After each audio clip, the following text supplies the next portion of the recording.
بسم اللہ الرحمن الرحیم۔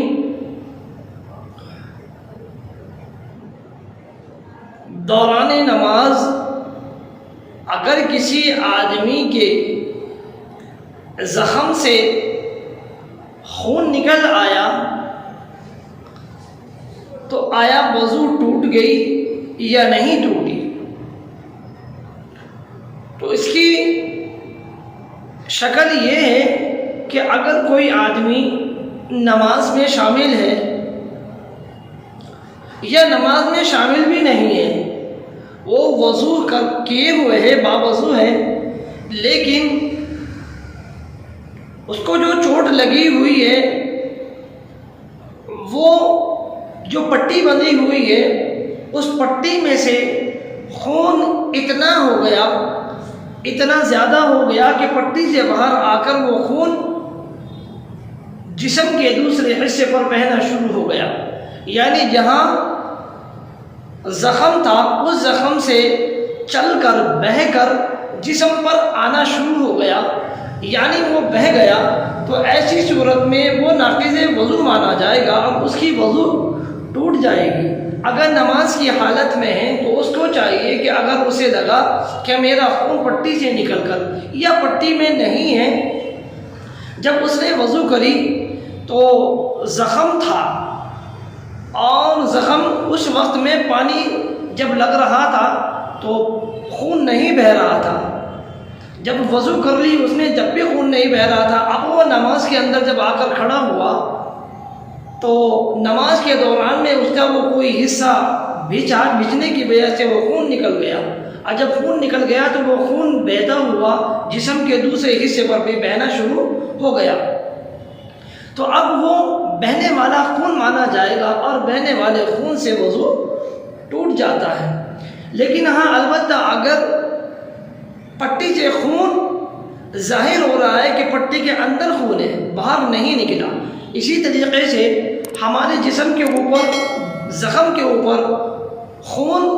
لگا ہوا چپکا ہوا دکھائی دے رہا ہے لیکن وہ بہہ نہیں رہا، تو ایسی صورت کے اندر وضو نہیں ٹوٹے گی، وہ ناقض وضو نہیں ہے، کیونکہ بہنے والے خون سے وضو ٹوٹ جاتا ہے۔ اس سلسلے کے اندر حضرت عمر بن عبد العزیز کی حدیث ہے کہ ان عمر ابن عبد العزیز رحمۃ اللہ علیہ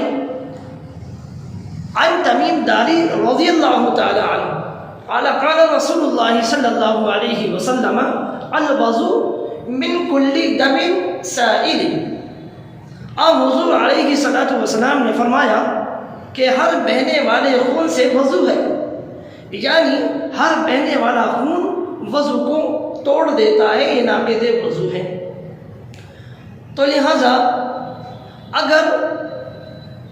زخم سے نکل کر یا پٹی سے نکل کر خون بہنا شروع ہو گیا تو وہ ناقض وضو ہوگا، اور اگر بہا نہیں ہے اپنی جگہ کے اوپر چپکا ہوا ہے تو وہ ناقض وضو نہیں ہے۔ عمر بن عبد العزیز کی حدیث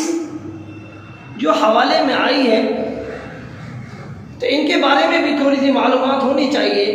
جب حوالے میں ان کی حدیث آ گئی ہے تو عمر بن عبد العزیز ایک ایسی شخصیت تھے کہ ان کی مثال زہد تقوی کے اندر خلفائے راشدین کے علاوہ کہیں نہیں ملتی۔ انہوں نے اپنا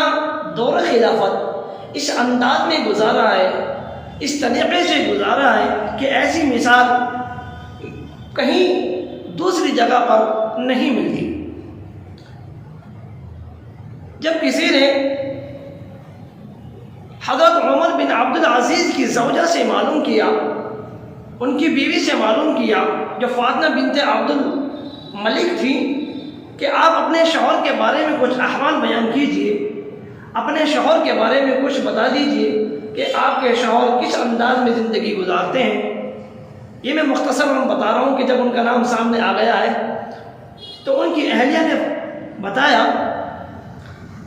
کہ نماز پڑھنے والے بھی بہت ہیں، عبادت گزار بھی بہت ہیں،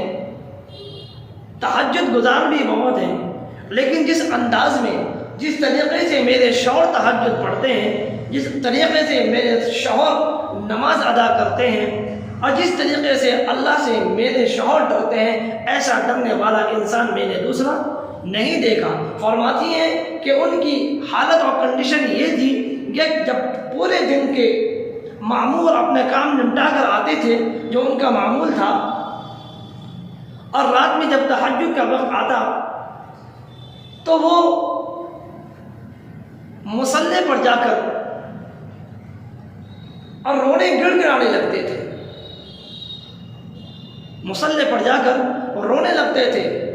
پوری رات ان کی ایسے ہی گزرتی تھی۔ فرماتے ہیں کہ ایک مرتبہ ان کی تہجد کی نماز فوت ہو گئی تو آپ نے اپنے نفس کو اس طریقے کی سزا دی کہ اس کے بعد سے انہوں نے رات کو سونا ہی چھوڑ دیا، رات کا سونا بالکل بند کر دیا۔